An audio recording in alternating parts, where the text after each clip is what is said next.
वज़ीर-ए-आज़म शहबाज शरीफ से international finance corporation के MD की मुलाकात। पाकिस्तान में जारी IFC के जारी और मुमकिन इक़दामात पर तबादला ख्याल। वज़ीर-ए-आज़म ने वर्ल्ड बैंक ग्रुप की पाकिस्तान में $40 बिलियन की 10 साला कंट्री पार्टनरशिप फ्रेमवर्क को सराहा। वज़ीर-ए-आज़म ने बुनियादी ढांचे, IT, ज़राअत और सेहत में ताउन को सराहा। वज़ीर-ए-आज़म ने बरामदात के जरिए मुल्क की तरक्की पर तवज्जो देने पर जोर दिया। MD इंटरनेशनल फाइनेंस कॉरपोरेशन ने IMF के साथ पाकिस्तान की जारी कामयाब मुआशी इस्लाहात के प्रोग्राम को भी सराहा।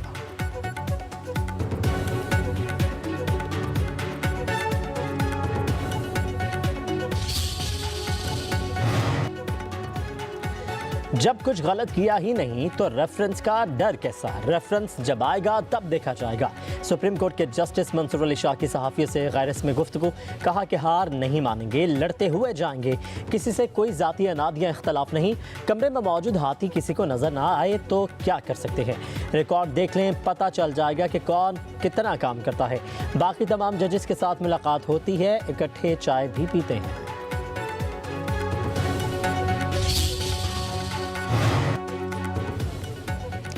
जजेस के खिलाफ रेफरेंस भेजने का कोई इरादा नहीं। बानी PTI की तरफ से खतूत नवैसी एक मशगला है। सेनेटर इरफान सदीकी कहते हैं जजेस में तकसीम कोई अच्छी बात नहीं। अपोजिशन के अलायंस से हुकूमत को कोई खतरा नहीं। जो अपोजिशन की जमातें PTI से बातचीत कर रही हैं उनसे पूछ लें उनका मौक़िफ़ क्या है। इरफान सदीकी ने कहा क्या पाकिस्तान में पैसे नहीं आने चाहिए? क्या अपोजिशन जमातें बानी PTI के मौक़िफ़ की तायद करती हैं?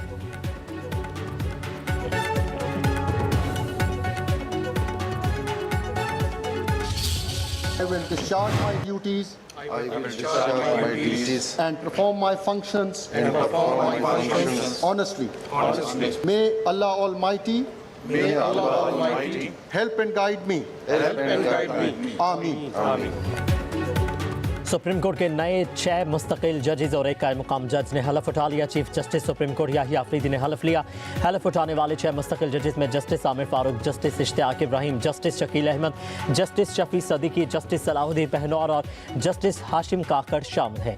चीफ जस्टिस याहिया अफरीदी ने जस्टिस मियां गुल हसन औरंगजेब से कायम मुकाम जज के अहदे का हलफ लिया। तकरीब हलफ बर्दारी सुप्रीम कोर्ट में पहली बार अदालती अहाते के लॉन में मुनक्किद हुई। सुप्रीम कोर्ट और हाई कोर्ट के जजेस, attorney general, supreme court bar, Pakistan बार के अहदेदार और सीनियर वकला, जजेस के अहले खाना और रफ़ाक़ा ने भी तकरीब हलफ बर्दारी में शिरकत की।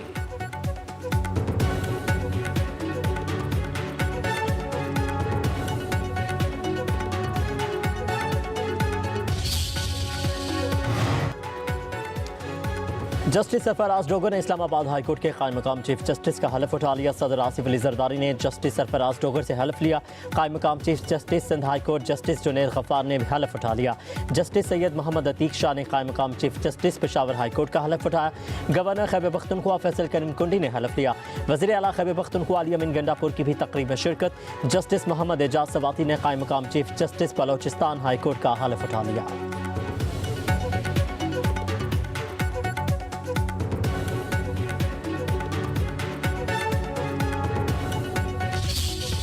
जो सीनियरिटी की रोस्टर जब जारी हुआ तो उसकी वजह से एक अजीबो गरीब मसला पड़ गया। सुप्रीम कोर्ट के 4 जज साहिबान ने लिखा है, उन्होंने कहा है कि जनाब जुडिशल पैकिंग की जा रही है। आपने दूसरा नुकसान ये किया कि जो जज साहिबान जिनको ट्रांसफ़र किया उनको भी आपने कंट्रोवर्शियल बना दिया, उनके ऊपर भी लोग उंगलियां उठाने लगे। इस्लामाबाद हाई कोर्ट में जजेस की सीनियरिटी के मामले में सियासत की बू आ रही है। सेनेटर अली जफर का सेनेट में इजहार ख्याल। कहा कि लाहौर हाई कोर्ट के जजेस सीनियर और इस्लामाबाद हाई कोर्ट के जजेस जूनियर हो गए। सुप्रीम कोर्ट के 4 जजेस ने भी सीनियरिटी पर तहफ़्फ़ुज़ात का इजहार किया। हुकूमत ने अदलिया की साख को नुकसान पहुँचाया। आवाम से एहतजाज और आज़ादी इजहार राय का हक भी छीन गया। क्या सोशल मीडिया पर फेक न्यूज़ के नाम पर PK एक्ट लागू कर दिया गया। हुकूमत और इत्तेहादी जमातों पर जलसों पर कोई पाबंदी नहीं, पाबंदी सिर्फ तहरीक इंसाफ पर है।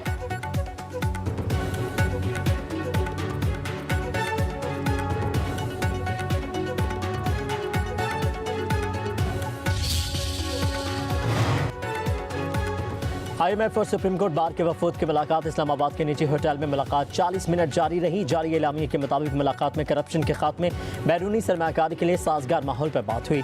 सदर सुप्रीम कोर्ट बार ने मातहत अदलिया में ज़ेर इल्तवा मुकदमात की निशानदही की। IMF वफ्द को जजेस की कम तादाद और सालसी निज़ाम की अहमियत से भी आगाह किया गया। कानूनी इस्लाहात और गुड गवर्नेंस पर भी तबादला ख्याल। सदर सुप्रीम कोर्ट बार ने IMF वफ्द को अदलिया में एहतसाब के निज़ाम की तफसीलात से आगाह किया।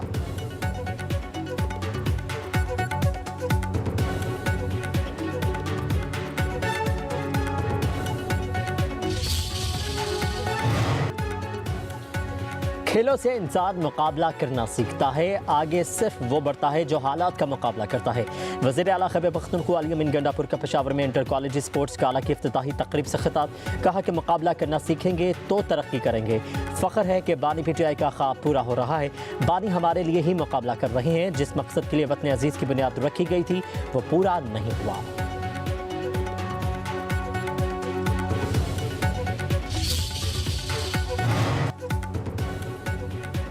वज़ीर आला बलोचिस्तान सरफराज बुगटी ने कहा कि सूई के बच्चे भी वहाँ पढ़ेंगे जहाँ सरदारों के बच्चे पढ़ते हैं। दाखिले मेरिट पर देंगे। बलोचिस्तान से 30,000 नौजवान बाहर जाएंगे।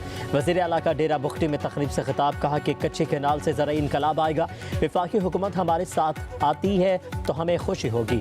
तकरीब से वफाकी वज़ीर एहसन इकबाल का भी खिताब। कहा कि 10 सालों में बलोचिस्तान पाकिस्तान का अमीर तरीन सूबा होगा। CPEC ने दुश्मनों की नींदें उड़ा दी हैं। वफाक भी बलोचिस्तान की तरक्की में अपना हिस्सा डालेगा।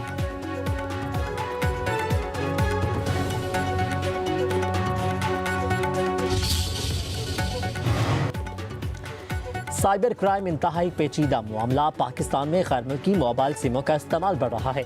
एडिशनल DG साइबर क्राइम वकारुद्दीन की प्रेस कॉन्फ्रेंस। कहा कि पाकिस्तान में सबसे ज़्यादा बरतानवी सिमें इस्तेमाल की जा रही हैं। मोबाइल सिम्स के गैर कानूनी इस्तेमाल के जरिए जराइम का इर्तिकाब किया जाता है। क्रिमिनल्स अपनी शनाख्त छुपाने के लिए इन सिमों का इस्तेमाल करते हैं। बताया कि गैर कानूनी सिमों के खिलाफ क्रैकडाउन में 44 मुलजिम गिरफ्तार किए जा चुके हैं।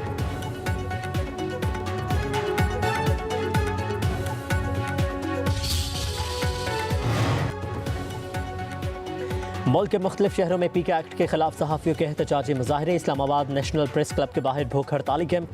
सहाफ़ी रहनुमाओं का PK एक्ट के खिलाफ ऑल पार्टीज कॉन्फ्रेंस बुलाने का इंदिया। कहा कि आखिरी कॉल पार्लियामेंट के सामने धरने की होगी। वापसी की कोई तारीख नहीं देंगे। लाहौर प्रेस क्लब में भी PK एक्ट के खिलाफ एहतजाज। कोयटा, सखर, लाड़काना और हैदराबाद में भी सहाफ़ी सरापा एहतजाज।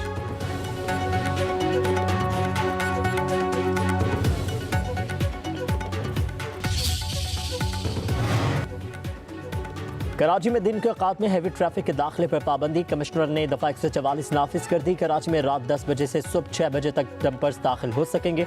सिंध की सीनियर वज़ीर शर्जील इनाम मेमन, वज़ीर दाखिला ज़िया लंजार और मुकेश कुमार चावला ने ट्रांसपोर्टर्स के वफ्द की मुलाकात। शर्जील मेमन ने कहा कि तमाम भारी ट्रांसपोर्ट गाड़ियों के लिए रजिस्ट्रेशन और फिटनेस सर्टिफिकेट हासिल करना ज़रूरी है। ज़िया लंजार ने कहा हमें कराची की बेहतरी के लिए मिलकर काम करना होगा।